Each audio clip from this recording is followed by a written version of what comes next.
오늘 저는 우리에게 주신 이 말씀을 가지고 영생의 고민과 착각이라고 하는 그러한 제목으로 한번 말씀을 나누면서 어떻게 우리가 영생을 얻을 수 있는지, 구원을 얻을 수 있는지, 우리에 있어서 가장 중요한 그 핵심의 문제를 가지고 함께 은혜 나누기를 원합니다. 제가 읽은 책 가운데 처제의 일기라는 그러한 글이 있습니다. 그러니까 와이프의 동생의 이야기라는 일기라는 그런 이야기예요. 나보다는 4살이 적고 내 아내보다는 2살이 적은 내 처제가 있습니다. 내가 처음 그 처제를 만났을 때 처제가 얼마나 예쁘고 얼마나 그렇게 잘생겼는지 그만 내가 정신줄을 놓을 뻔했던 그러한 처제였습니다. 그때 그 처제가 나를 보는 눈빛은 지금도 잊을 수가 없습니다. 그래서 그 처제하고 이렇게 잘 지내던 어느 날 아내가 이 처제가 쓴 일기를 보았어요. 그러면서 그 처제가 쓴 일기를 보는 가운데 어떤 때는 그 처제의 일기를 보면서 아내가 울기도 하고 웃기도 하고 때로는 우울증에 걸리기도 하고 조울증에 걸리기도 하고 그렇게 심각한 거예요. 그 보지 말아야 할 처제의 일기를 보고 나서 아내가 늘 이렇게 근심과 걱정과 고민과 이런 삶에 있을 때 늘 아내는 그 남편에게 그런 얘기를 했습니다. 당신은 절대로 그 일기를 봐서는 안 됩니다 그랬어요.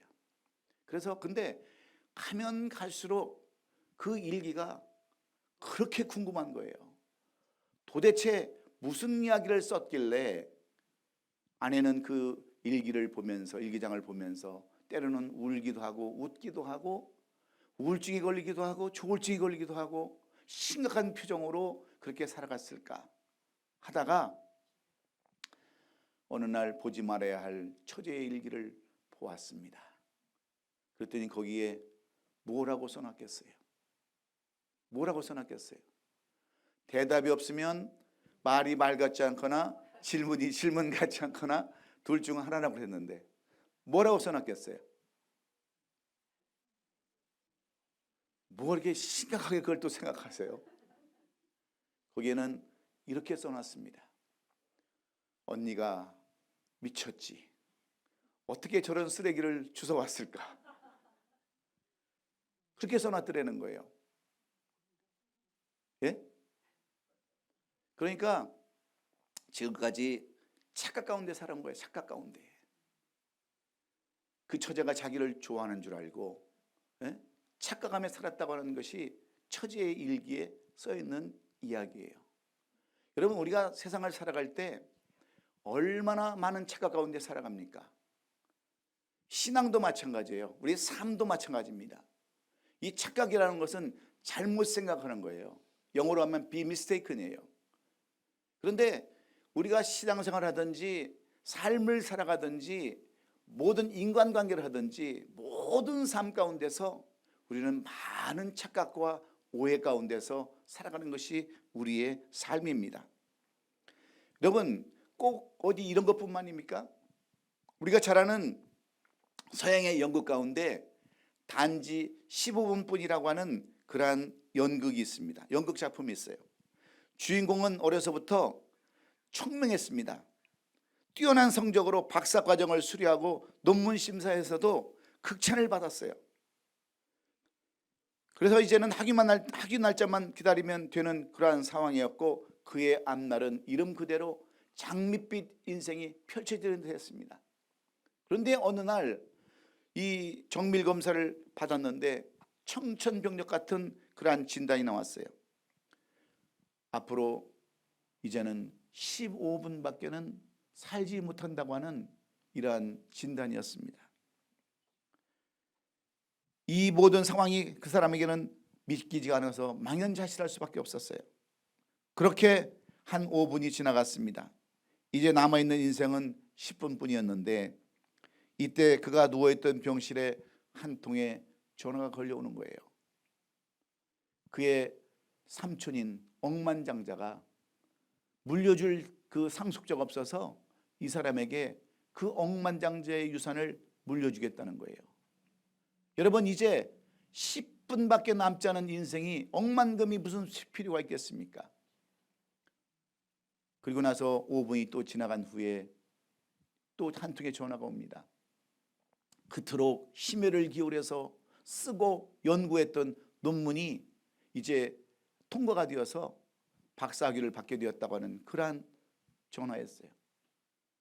이제 5분밖에 남은 인생이 박사학위가 무슨 소용이 있습니까?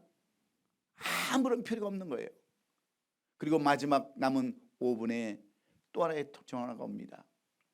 그가 그토록 지금까지 청혼하고 구애했던 연인이 결혼을 승낙했다고 하는 그러한 마지막 통화를 받습니다. 여러분, 인생이 다 끝나가는데 결혼이 무슨 의미가 있겠어요? 이것은 우리 모든 사람들에게 주는 하나의 교훈인 연극이에요. 우리 인생이 다 그런 거 아닙니까? 우리 인생이 60년, 70년, 80년 많이 살아봐야 100년인데 우리 인생이 마지막에 있어서 필요한 것이 무엇이 있겠어요? 여러분, 우리에게서 가장 중요한 것은 바로 영생이요 구원인 줄로 믿으시면 아멘하십시다. 이것밖에 중요한 게 뭐가 있어요? 우리가 평생 신앙생활하고 평생 믿음을 가지고 살아가는 데 있어서 이 구원과 이 영생이 빠지면 우리에게는 아무것도 남는 것이 없습니다. 그래서 루시 세네게는 말합니다. 인간은 항상 시간이 모자란다고 말하면서도 마치 시간이 무한정 있는 것처럼 그렇게 행동하고 착각한다라고 그렇게 이야기하고 있어요. 여러분, 그렇지 않습니까? 시간이 얼마나 빨리 갑니까? 마치 시간이 셀 수 없을 정도로 강물처럼 흘러가는데 누가 강물을 막을 수 있습니까? 누가 그 흐름을 막을 수 있어요? 그럼에도 불구하고 우리는 어떻게 살아요? 항상 시간이 넘쳐나는 것처럼 그렇게 살아가고 있지 않습니까?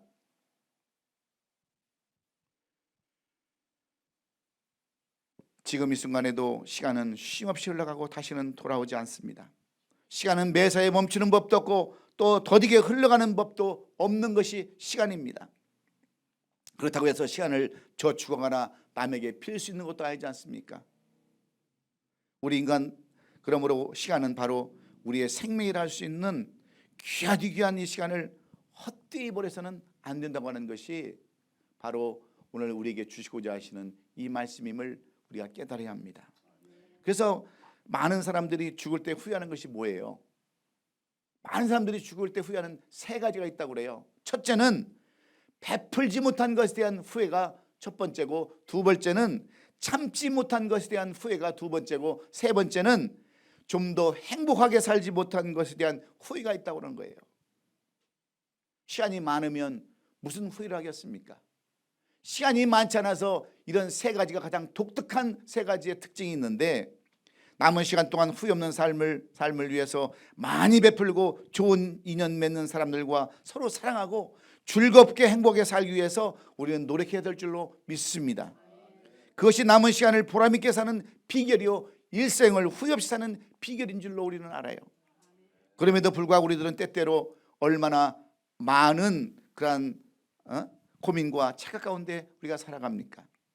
그럴 때마다 어떻게 하면 우리가 지혜로운 삶을 살 수 있을까? 어떻게 하면 정말 만족한 삶을 살 수 있을까 하는 고민 가운데 사는 것이 우리의 인생이기에, 때로는 우리가 무엇을 먹을까, 무엇을 입을까, 무엇을 마실까, 이 의식 문제가 우리의 인생 고민의 많은 부분을 여러분 찾아오고 있잖아요. 그런데 주님은 이 문제를 다루실 때 우리에게 뭐라고 말씀합니까? 마태복음 6장 25절에서 우리에게 이렇게 말씀하고 있잖아요. 그러므로 내가 너희에게 이르노니 목숨을 위하여 무엇을 먹을까, 무엇을 마실까, 무엇을 위하여 입을까 염려하지 말라.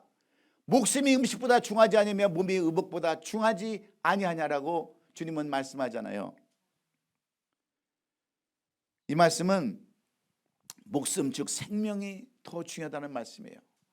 다른 것으로 그 아무리 만족을 삼으려고 해도 그것은 만족이 없다고 하는 겁니다. 마치 바닷물을 먹는 것과 똑같다는 거예요. 그래서 마태복음 6장 31절에서 그러므로 염려하여 이르기를 무엇을 먹을까, 무엇을 입을까, 그러니까 하지 말라고 주님은 이렇게 우리에게 당부하고 있습니다. 그런데 오늘 이 본문의 말씀도 똑같은 말씀이에요. 이 본문을 쓴 주님의 제자 마태는 우리와 똑같은 삶을 살아갔던 한 청년을 우리에게 소개하면서 어떻게 하면 우리가 가장 중요한 이 영생의 문제, 이 구원의 문제를 해결받을 수 있을까 하는 내용들을 오늘 우리에게 전해주고 있습니다. 여러분, 사실 그렇잖아요. 우리가 평생 예수를 믿으면서 이 영생을 놓치고 구원의 문제를 우리가 알지 못하고 놓친다면 우리 인생에 뭐가 남는 게 있겠어요? 저는 이번에 아버님 그 묘를 파묘하고 이장하고 또 화장하고 그 봉헌을 하면서 제가 느낀 것이 많이 있어요. 결국은 우리도 저렇게 유골로 남을 수밖에 없는데, 결국 그 유골도 다 화장해서 하나의 가루로 인생이 끝날 수밖에 없는데, 우리가 무엇을 위해서 그렇게 발버둥치고 무엇을 위해서 그렇게 힘들게 사는가, 제가 많은 것을 처음부터 하면서 봤어요. 그러나 다행인 것은 뭐냐면, 그것도 파묘할 때도 이장할 때도 예배를 드리고요, 봉헌할 때도 예배를 드리는데, 그 집안에 목회자가 없다고 한다면, 그것을 인도하는 목회자가 없다면 또 목사님을 또 초청해서 그 먼 곳까지 왔다 갔다 해야 되는데, 그래도 제가 부족하고 연약하지만 어디 내세울 것도 아무것도 없지만 그래도 하나님의 종이 되어서 또 아버지의 그 파묘와 이장과 또 화장과 봉헌식까지 제가 다 인도할 수 있었다는 것이 얼마나 감사한지 몰랐어요. 제가 목사가 되지 아니하고 세상에 어떤 그냥 일이나 하고 있었다고 한다면 아무런 보람도 없을 것인데, 그래도 힘들고 어려운 가운데서도 그렇게 모든 일을 할 수 있었다는 것이 정말 너무나도 감사할 수밖에 없었어요. 왜냐하면 이것보다, 이 영생의 보다 구원보다 더 중요한 것이 없었기 때문입니다. 우리 아버님은 일본에서 어렸을 적에 건너가 가지고 자수성가하신 분이에요. 그러니 옛날에 그 얼마나 여러분 찐질이겠어요. 얼마나 그 구두쇠에 가까운 분이 있었어요. 교회를 왜 안 나가셨냐면 헌금이 무서워서 안 나가셨어요. 헌금이 무서워서. 예? 잠자리채가 무서워가지고 그래서 교회를 안 나가셨던 분이에요. 그런 분임에도 불구하고 나중에는 안수받고 또 침례받고 직분받고 그리고 하늘나라 가신 것이 얼마나 감사한지, 그것보다 더 중요한 것이 없었기 때문에 저는 이장을 하고 파묘를 하고 화장을 하고 낙불당에 봉헌을 하면서 정말 감사가 넘쳐나더라고요. 그래도 우리 아버지 영혼은 천국의 구원에 이르러서 천국에 계시구나라는 생각을 하니까 얼마나 감사한지 저는 많은 것을 느끼고 왔습니다. 그런데 오늘 많은 사람들이 가지는 이 문제, 영생의 문제를 어떻게 우리가 해결할 수 있을까? 이 사람들은요, 결국에는 마지막 때에는 다 이 영생의 문제 때문에, 구원의 문제 때문에 고민하게 되는 거예요. 여러분들이 안 믿고 가는 사람들 많이 있잖아요. 예수 안 믿고 예수 영접 안 하고 가는 사람들 마지막에는 똑같이 눈물 흘리고 갑니다. 그게 후회의 눈물이에요. 가는 곳이 뻔한데, 그것을 지금까지 놓치고 살았다고 하는 그 후회함 때문에 다 눈물 한 방울씩 흘리고 죽는 거예요. 그렇다면 오늘 우리는 이 말씀 속에서 과연 어떻게 영생할 수 있을까 하는 이 인생 고민에 우리는 어떻게 대답해야 될까? 아직까지 먹고 사는 것 때문에 여러분 고민하고 계십니까? 아니면 명예 지위 때문에 고민하고 계십니까? 아직도 가지지 못한 것 때문에 여러분 고민하고 계세요? 구약성경에 나오는 솔로몬처럼 재물과 학식과 권력과 지혜를 가진 사람이 그렇게 많지 않습니다. 이런 솔로몬도 마지막 인생에 무엇을 고민했고 뭐라고 고백했는지 아세요? 전도서 12장 8절에 이렇게 고백하고 있어요. 전도자가 이르되 헛되고 헛되다, 모든 것이 다 헛되다라고 이렇게 고백하고 죽었습니다. 오늘 현재는 그냥 머물러 있는 것이 아닙니다. 반드시 나중에 이른다는 것을 아는 것이 너무나도 중요한 거예요. 오늘 본문에 등장하는 청년도 젊은 나이에 많은 것을 누렸지만 항상 마음에 고민이 있었어요. 스스로 해결하지 못한 무언가가 있음을 깨닫게 된 거예요. 그래서 예수님을 찾아와 묻습니다. 고민 중에 고민이 무엇인가를 깨닫고 예수님 앞에 와서 묻는 청년의 질문은 16절의 말씀이에요. 선생님이요, 내가 무슨 선한 일을 행하여야 영생을 얻으리까? 이것이 오늘 이 본문에 나오는 청년이 예수님께 드렸던 질문입니다. 그렇다면 청년은 왜 이런 선한 일을 행해야 영생을 얻을 것이라고 생각했을까요? 한마디로 몰라서 그런 거예요. 착각 때문에 그렇습니다. 여러분, 착각이 뭡니까? 우리 속담에 이런 말이 있어요. 떡줄 놈은 생각도 안 하는데 뭐부터 마신다? 김치 국물부터 마신다. 이게 착각이에요. 뭘 몰라서 그런 거예요. 몰라서. 내가 착한 일을 하면 영생에 이를 것이라고 하는 그러한 생각으로 살았다고 하는 것이 이 청년의 그러한 모습입니다. 여러분, 우리도 마찬가지 아닙니까? 우리가 어떻게 영생을 얻을까? 어떻게 구원을 얻을까? 불교에서는 그래서 방생도잖아요. 물고기 몇 마리 풀어주면 그것이 큰 복이 돼가지고, 그래서 결국은 사람이 죽어서 개가 되고 사람이 죽어서 닭이 되고 그런 인생으로밖에 더 되겠어요? 이 뭔가 착각하면서도 살아가는 사람들이 우리의 그러한 삶의 모습입니다. 조금 좋은 일 하면 좋은 데 갈 것이라고 생각하는 착각. 그런데 영생은 어떻게 얻어요? 구원은 어떻게 얻어요? 믿음으로밖에는 여러분 얻을 수 없는 거예요. 아멘입니까? 예. 믿음 위에는 구원 받을 길이 없는 거예요. 그런데 사람들이 잘못 생각했는데 오늘 청년도 마찬가지예요. 그럴 때 이 청년의 질문에 예수님의 대답이 무엇입니까? 17절에 예수께서 이르시되 어찌하여 선한 일을 내게 묻느냐? 선한 이는 오직 한 분이시니라. 내가 내 생명에 들어가려면 계명을 지켜라 그랬어요. 사람은 계명을 다 지킬 수가 없는 거예요. 지키라고 그랬는데 여러분, 어떻게 그 계명을 우리가 다 지킵니까? 이 계명을 다 지키면 선한 것으로 착각하는 이 젊은 청년이 오늘 주님에게 물어보면 내가 무슨 선한 일을 행해야 내가 얘기하는 그 선한 곳에, 불교에서 얘기하는 극락에 아니면 천국에 우리가 갈 수 있느냐는 거죠. 그런데 주님의 대답은 내 계명을 지키라는 겁니다. 내 계명. 그런데 이 청년은 선한 일을 하면 영생이 이르는 줄 알았고 선한 일을 심으면 되는 줄 알았지만 예수님의 대답은 그렇지 않았습니다. 선한 일을 하게 되어 하시는 분 그 자체가 하나님이시라는 대답을 듣고 청년은 더욱 고민에 빠져요. 그래서 다시 묻잖아요. 18절에 어느 계명이오니까?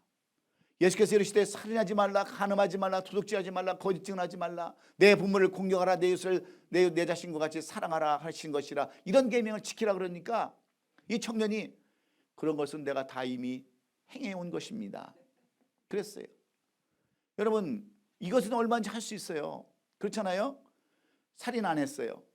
간음 안 했어요. 도둑질 안 했어요. 거짓 안 했어요. 내 부모를 잘 공경했어요. 내 이웃을 내 자신과 같이 사랑하라 하신 말씀을 지켰습니다. 이렇게 했음에도 불구하고 주님은 뭐라고 말씀하세요? 아십니까? 아직도 내가 그래도 부족한 게 있습니까? 묻는 거예요.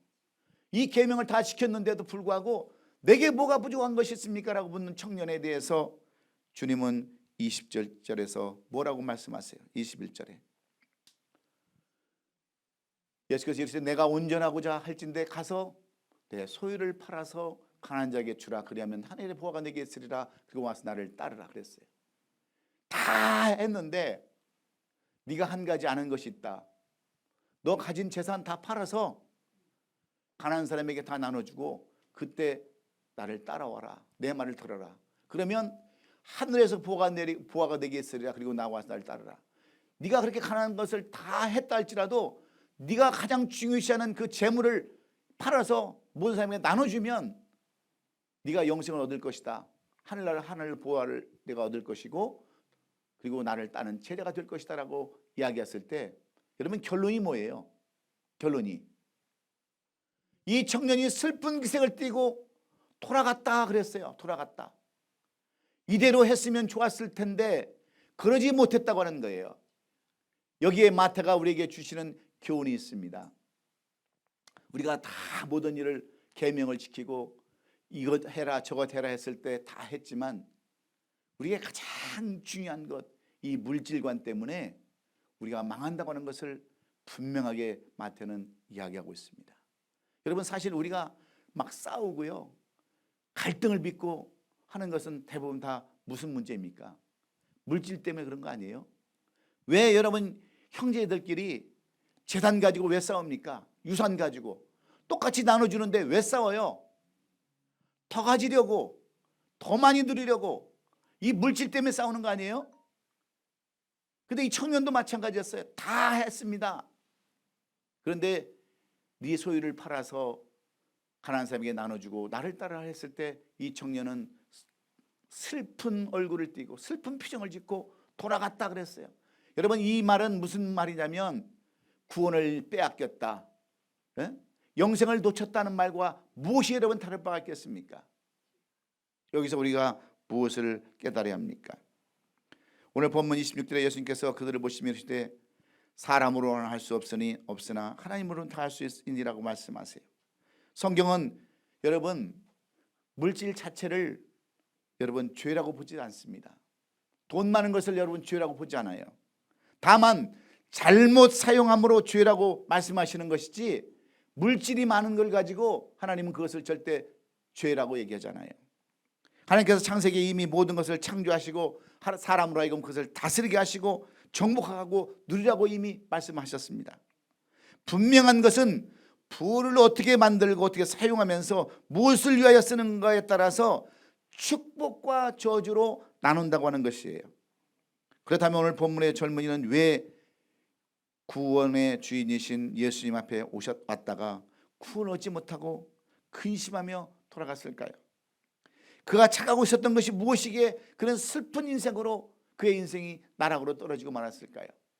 오늘 그것은 우리가 배우기자 하는 거예요. 우리 인생에 있어서 가장 중요한 이 구원관, 이 영생관을 우리가 어떻게 확립할 수 있을까? 이것이 오늘 우리에게 주시고자 하시는 교훈의 말씀입니다. 그러면 청년은 어떻게 여러분 구원을 놓치고 영생관을 놓쳤을까요? 무엇이 잘못되었던 것일까요? 첫째는 그가 잘못된 영생관, 구원관을 가지고 있었다고 하는 거예요. 오늘 본문 16절에 보면 이 청년이 이렇게 얘기합니다. 어떤 사람이 주께 와서 이르되 선생이여 내가 무슨 선한 일을 해야 영생을 얻으리까? 이렇게 묻습니다. 그리고 20절에 가서 청년이 이르되 이 모든 것을 내가 지켜 싸운데 아직도 무엇이 부족하니까? 라고 예수님께 물어보는 거예요. 왜 그래요? 영생에 대한 잘못된 사상, 이념, 그런 지식을 가지고 있었기 때문에 그렇습니다. 영생이 무엇이며 영생은 누가 주는가, 어디서부터 오는 줄을 모르고 착각했기 때문에 그래요. 여러분, 영생을 돈으로 살 수 있어요? 구원을 여러분 돈 주고 살 수 있습니까? 그 구원이, 영생관이 어디서부터 나오는가를 이 청년은 제대로 알지 못했기 때문이라는 것입니다. 그래서 착각했어요. 그래서 부자 청년은 선한 일을 많이 해야 영생을 얻는 줄 알고 그렇게 착각을 했습니다. 그러나 막상 주님이 가난한 자에게 모든 재물을 나누어 주라고 할 때 그것을 할 수 없다고 돌아가고 말았어요. 선한 일을 많이 해야 영생을 얻는 줄로 생각했던 청년이 예수님께 재물을 나눠주라고 할 때 떠나가는 이유가 무엇일까요? 아무리 십계명을 잘 지키고 율법적인 삶을 살았어도 스스로 영생을 얻을 수 있는 그런 사람은 없다는 말이에요. 사람이 아무리 노력을 해도 영생을 얻을 수 없기에 예수님은 낙타가 바늘 귀에 들어가는 것과 같이 어렵다라고 이렇게 말씀하는 겁니다. 여러분, 물질을 자기 것으로 생각하기 때문에 남에게 나눠줄 수 없다고 하는 거예요. 물질을 자기 것으로 생각하니까. 여러분, 우리가 가지고 나올 때 뭘 가지고 나왔습니까? 예? 빈손으로 왔잖아요. 그리고 가져갈 때 또 갈 때는 가지고 갑니까? 공수래 공수거예요.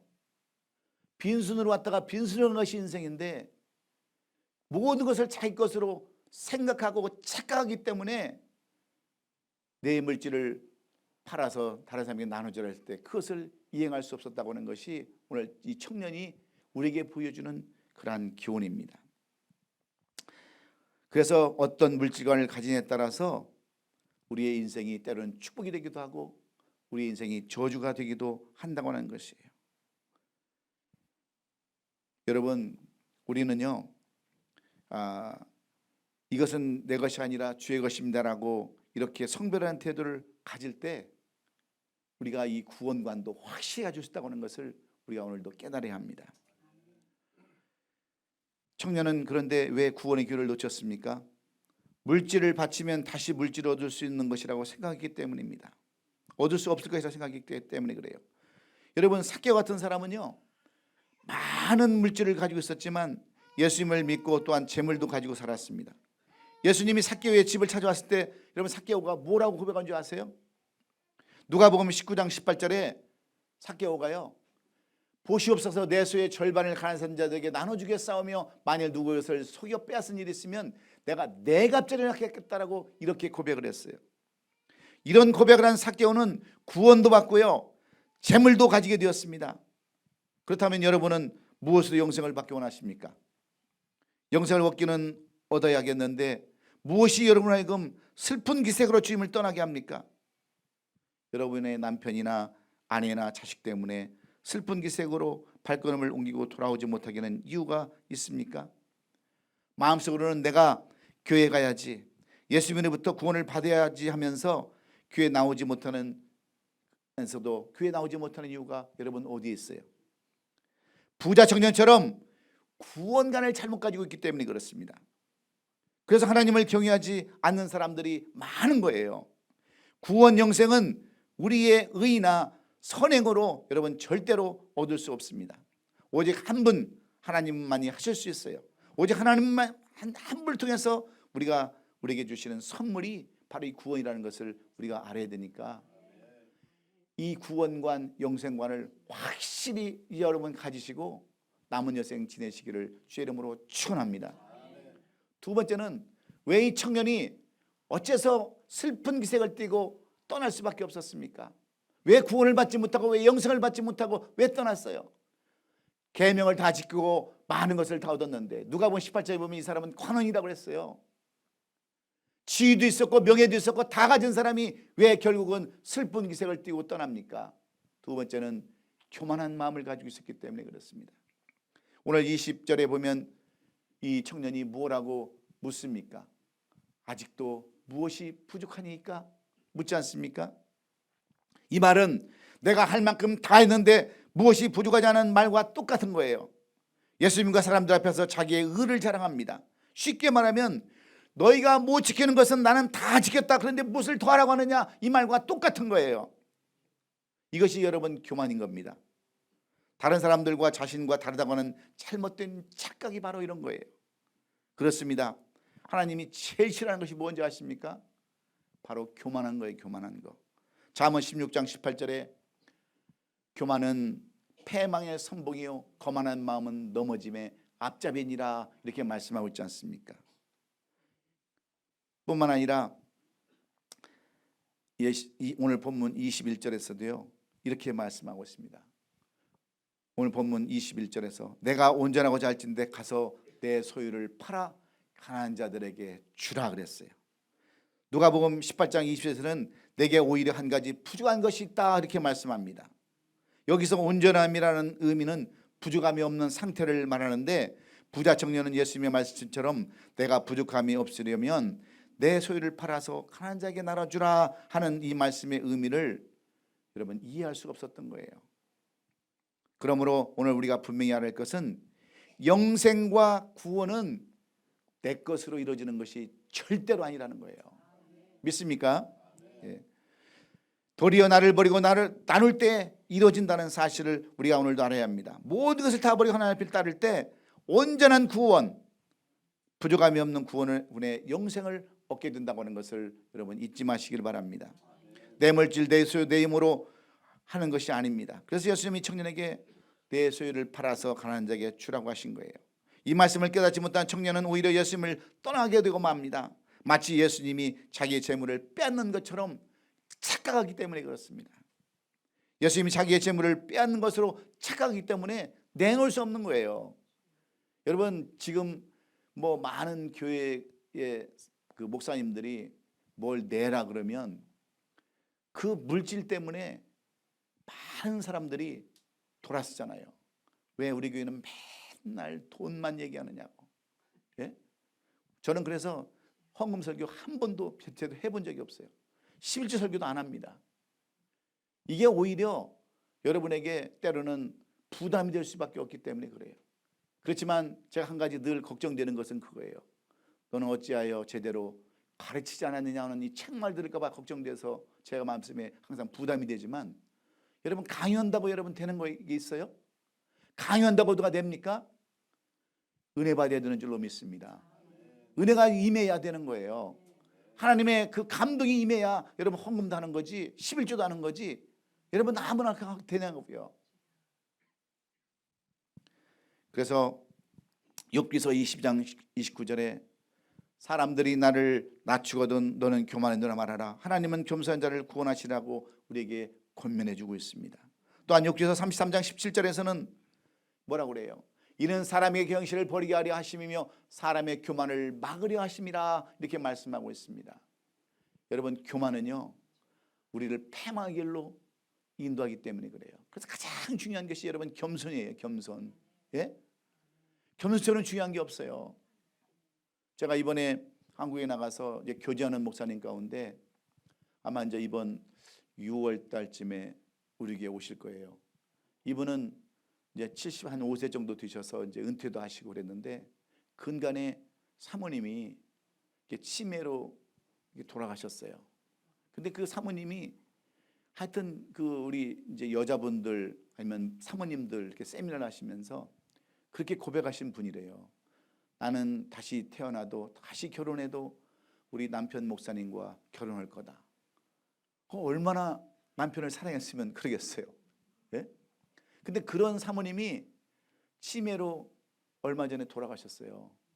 그러니까 그 빈자리가 너무 크니까 집에 들어가기 싫다는 거예요. 집에 들어가기 싫어서 혼자 여행도 오시고 캐나다도 오시고 그랬는데, 미국에는 이제 제가 있으니까 오고 싶은데 제가 오라는 얘기도 안 하고, 그러니까 이번에 목사님 제가 미국에 한번 가고 싶은데 언제 한번 갔으면 좋겠습니까? 하더라고요. 그러면서 그분이 하시는 말씀이 이런 말씀이에요.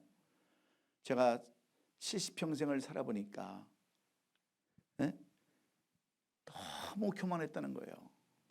물질관도 그랬고 신앙관도 그랬고, 그래서 지금은 5만 원짜리 2개를 10만 원을 봉투에 여러 장 넣어서 지금은 나눠주고 다닌대요. 예? 그리고 어려운 가정 보면 나눠주고, 힘든 사람 목회자 있으면 나눠주고, 비록 큰 돈은 아니지만 10만 원짜리를 이렇게 넣어서 나눠준다는 거예요. 그러고 보니까, 왜냐하면 이제 다 경험을 해봤잖아요. 혼자 있었던 그런 경험, 혼자 밥 먹어본 경험, 여러 가지 경험을 해보니까 나눠주는 것밖에 없더라는 거예요. 나눠주는 것밖에. 그러면서 저한테도 10만 원 한 장을 똑 주시면서 그 빳빳한 5만 원짜리 2장을 주면서 목사님 필요할 때 그냥 뭐 옷이라도 하나 사가세요 하면서, 10만 원 가지고 뭘 삽니까? 솔직히. 그래도 그 마음이 얼마나 감사하고 따뜻한지요. 저렇게 겸손해지는구나. 사람이 겸손해져야 인정을 받고 존귀를 받죠. 그냥 뭐 하나 가지고 있다고, 명예 하나 가지고 있다고 맨날 자랑하고 그러면 뭐가 남게 있는 게 있겠어요. 여러분, 구원도 영생도 겸손한 자가 여러분 받는 줄로 믿습니다. 그렇지 않겠어요? 교만한데 여러분, 예수 안 믿는 사람들 그토록 가서 사정하고 막 빌고 별짓을 다 해도 예수 안 믿는 사람들의 속은 무엇인 줄 아십니까? 결론은 교만함 때문에 그래요. 하나님이 어디 있냐는 거죠. 나같이 똑똑하고 잘난 사람이 왜 예수를 믿냐는 거예요. 이 교만함 때문에 결국 구원 못 받고 영원한 지옥에 떨어지는 거 아니겠어요? 여러분, 구원을 얻으려면, 영생을 얻으려면 낮아지고 겸손한 그러한 삶을 사시기를 주의 이름으로 축원합니다. 이게 오늘 이 청년을 통해서 우리에게 주시는 교훈의 말씀이에요. 낮아지지 않으면 천국을 볼 수 없는 겁니다. 겸손해지세요. 내가 아무리 많은 것을 가지고 있다 할지라도, 돈을 많이 가지고 있다 할지라도, 명예를 가졌다 할지라도 아무런 소용이 없는 거라니까요. 제가 앞전에 얘기했잖아요. 어느 처제의 일기, 15분의 그러한 삶, 단지 15분의 일생, 이게 전부 다 착각하며 사는 사람들의 그러한 모습들 아니겠습니까? 오늘 여러분 더욱더 겸손하고 낮아지고 더욱더 엎드려서 주님을 바라보고 주님만 의지하고 우리 일생을 다 맡기시는 저와 여러분 될 수 있기를 예수님의 이름으로 축원합니다. 마지막으로는 물질관이 정확해야 된다는 거예요. 오늘 이 청년은 하나님보다 물질을 더 섬겼다고 하는 거예요. 여러분, 우리가 하나님보다 물질을 더 섬기는 것을 우리는 뭐라고 얘기합니까? 네 글자로 우상숭배라고 하잖아요. 우상숭배. 하나님보다도 더 섬기는 것이 있다면 그것은 우상숭배인데, 오늘 이 젊은 청년은 물질의 우상숭배였음을 우리에게 교훈해 주고 있습니다. 20절 20절 말씀에 그 청년이 재물이 많음으로 이 말씀을 듣고 근심하며 가니라 그랬어요. 이 청년은 가진 재산 때문에 영생도 구원도 그런 관심을 다 가질 수 없었습니다. 이 말은 젊은이가 가치관에 있어서 실패했다고 하는 거예요. 우선순위에서 벗어났다는 그런 의미와 똑같은 것입니다. 그가 예수님 앞에서 나오기 전까지는 자신을 주인이거나 천국에 가지 못할 것이라고 생각하지 않았습니다. 그는 오히려 여러 가지 계명을 다 지켰고 윤리적이고 도덕적인 그런 사람이라고 그런 스스로 그렇게 생각을 했어요. 스스로 보면 얼마나 그러면 순결한 사람입니까? 그런데 그가 예수님의 마지막 명령에는 근심하고 고민하다가 돌아섰다라고 이렇게 쓰고 있지 않습니까? 내 소유를 팔아 가난한 자들에게 주라 하시는 이 말씀에 그는 실망할 수밖에 없었습니다. 우리는 여기서 젊은 청년이 비윤리적이고 비도덕적이라서 구원을 받지 못한 것이 아니라 남을 위해 주고 베푸는 데에 대한 필요한 재물 때문에 구원의 기회를 놓쳤다고 하는 것을 오늘 우리는 깨달을 수 있습니다. 그래서 부자가 하나님 나라에 가는 것이 낙타가 바늘귀로 들어가는 것처럼 어렵다라고 말씀하는 거예요. 여러분, 주님은 때때로 우리의 삶 가운데서 가장 중요하게 생각하고 있는 그 부분을 여러분 테스트할 때가 있어요. 그렇지 않습니까? 부자 청년에게는 다른 것으로 시험할 수 있지만 청년이 가장 귀하게 여기는 것으로 생각하는 물질의 테스트를 주님은 이 청년에게 하셨어요. 그래서 내가 나를 따라가겠다는데 그러면 내 것을 다 바치겠느냐, 그렇게 하시는 말씀이었습니다. 내가 가장 중요하게 생각하는 것, 그것이 물질이냐 아니면 하나님이냐 요구하는 우선순위를 말씀하고 있는 거예요. 여러분, 그래서 27절의 이 말씀은 온전히 깨닫지 못한 제자 베드로의 질문과 똑같은 것입니다. 27절의 질문, 이에 베드로가 대답하여 이르되 보소서 우리가 모든 것을 버리고 주를 따라서온데 그런지 우리가 무엇을 얻으리까? 예수님께서 물어봅니다. 베드로는 배를 버리고 예수님을 따랐던 사람이에요. 집도 그물도 다 버리고 예수님을 따랐을 때 예수님의 대답은 무엇이었습니까? 하나님을 사랑하되 모든 것을 바쳐 사랑하고 다른 것은 하나님을 사랑받기 위한 수단으로 사용하라, 그런 말씀과 똑같은 말씀 아닙니까? 여러분에게는 무엇이 우선순위입니까? 예? 무엇이 여러분 우선순위예요? 하늘나라가 우선순위입니까? 아니면 오늘도 먹고 사는 것이 여러분 우선순위입니까?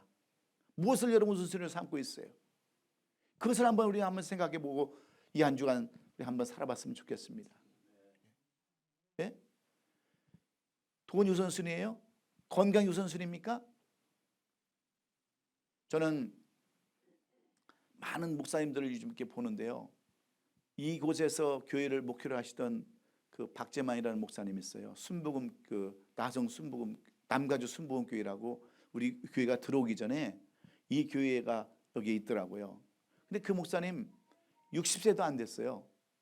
얼마 전에 소천했다라고 이렇게 연락이 왔더라고요. 제가 한국에 있어서 참석은 못했지만, 그리고 여기 우리 교회에 잠시 들어왔던 그 마각교회 최전도사라는 분, 그분도 거의 60밖에 되지 않았는데 위암으로부터 세상을 떠났잖아요.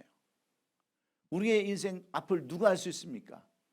여러분 다 똑같아요. 우리가 다 그런 삶을 살아가는 우리에게 있어서 여러분 무엇이 중요하겠어요? 물질이 중요합니까? 그렇게 물질이 중요하고 명예가 그렇게 중요해요? 자존심이 그렇게 중요합니까? 인간관계가 그렇게 중요해요? 가장 중요한 것은 바로 우리가 이 땅을 떠났을 때 어디로 가느냐, 그것이 중요한 거 아니겠어요? 구원관 영생관이 중요한 거 아니겠습니까? 그러기 위해서 우리는 어떤 삶을 살아야 됩니까? 확실한 영생관을 가져야 돼요. 물질로도 안 되고 의로도 안 되고 다른 것으로 안 되고 오직 믿음으로만, 하나님을 믿고 예수님을 의지함으로, 성령님을 의지함으로밖에 구원을 못한다고는 이 확실한 영생관, 구원관을 오늘도 확실히 정립하는 저와 여러분 될 수 있기를 주의 이름으로 축원해요. 그리고 교만한 마음 다 버리시기 바랍니다. 인생 다 똑같아요. 따지고 보면 종이 한 장 차이예요. 여러분 부자가 돈이 많으면 얼마나 많겠습니까? 그 돈 다 쓰고 죽습니까? 여러분 없으면 또 우리가 얼마나 없습니까? 따지고 보면 종이 한 장 차이예요. 있고 없는 건 차이가 뭐 얼마나 그렇게 커요. 그렇다고 우리가 뭐 굶고 삽니까? 그런데 그거 가지고 물질관 가지고 살아가니까 우리가 평생 고민하고 착하고 그렇게 살아갈 수밖에 없지 않습니까? 교만한 마음 다 버리시고 우리도 낮아진 마음으로, 겸손한 마음으로 이 한 주간 시작한다면 우리에게도 주님이 예비하신 구원관과 영생관이 확실하게 임할 줄 믿습니다. 그리고 하나님보다도 물질을 더 섬기는 것이 아니라 오직 우선순위를 하나님 앞에 두시고 살아갈 때 그것이 바로 우리에게는 기쁨이요 평안이요 행복인 줄로 믿습니다. 다 똑같아요. 인생 잠시 왔다 가는 나그네 인생일 뿐이에요. 제가 겪은 게 바로 그런 겁니다. 아버지 이장을 하면서 모든 것을 이렇게 보면서 어차피 우리도 이 길 가는 건데 뭐가 그렇게 두렵고 뭐가 그렇게 힘들고 뭐가 그렇게 어렵고 불평하고 원명한들 무슨 소용이 있을까, 그런 생각을 많이 해보면서 오늘 영생의 고민과 착각이 어떤 것인가를 같이 한번 생각해 봤습니다. 사랑하는 성도 여러분, 저는 여러분에게 마지막으로 당부하고 싶습니다. 이 구원관, 영생관을 잃어버린다면 남는 것이 뭐가 있겠어요? 물질이 남겠습니까? 명예가 남겠습니까? 뭐가 남겠어요? 결국 슬피 얼굴을 띠면서, 슬픈 얼굴을 띠면서 돌아갈 수밖에 없는 이 청년과 무엇이 다를 바가 있느냐는 거예요. 그러므로 우리들은 오늘도 확실한 영생관, 구원관을 가지고 살아갈 수 있기를 주의 이름으로 축원합니다. 낮아진 마음으로 이 한 주간 시작하는 저와 여러분 되시기를 주의 이름으로 축원합니다. 무엇이 더 중요한가? 우선순위를 우리 하나님 앞에 두시고 살아가는 저와 여러분 되시기를 예수님의 이름으로 축원합니다. 기도하겠습니다. 고마우신 우리 아버지 하나님, 오늘도 이 마태복음 말씀을 통해서 다시 한번 우리가 이 구원관, 영생관을 확실히 아는 이 주간 되게 하여 주시고, 무엇보다도 우리의 영생관을 확실히 정립하고 살아가고 낮아진 마음으로, 겸손한 마음으로 이 한 주간 살아가며 모든 우선순위를 하나님 앞에 두는 우리 성도들 됨으로 말미암아 이 한 주간도 평안 가운데 살아가는 저들 다 되게 하여 주시옵소서. 지금은 죄 많고 점 많고 허물 많은 우리들을 이 땅에 버려두지 아니하시고 이 땅까지 찾아오셔서 우리를 구원해 주신 예수 그리스도의 은혜와 우리 아버지 하나님의 긍휼하신 그 크신 사랑과 성령님의 대조 역사 충만 교통유로하심이 분명한 구원관을 가지고 이 한 주간 살기를 원하며 돌아가는 우리 성도들의 머리 위에와 가정과 기업과 섬기는 교회 위에 우리 하나님의 놀라우신 은혜와 평강이 지금으로부터 영원까지 함께 있을지어다. 아멘.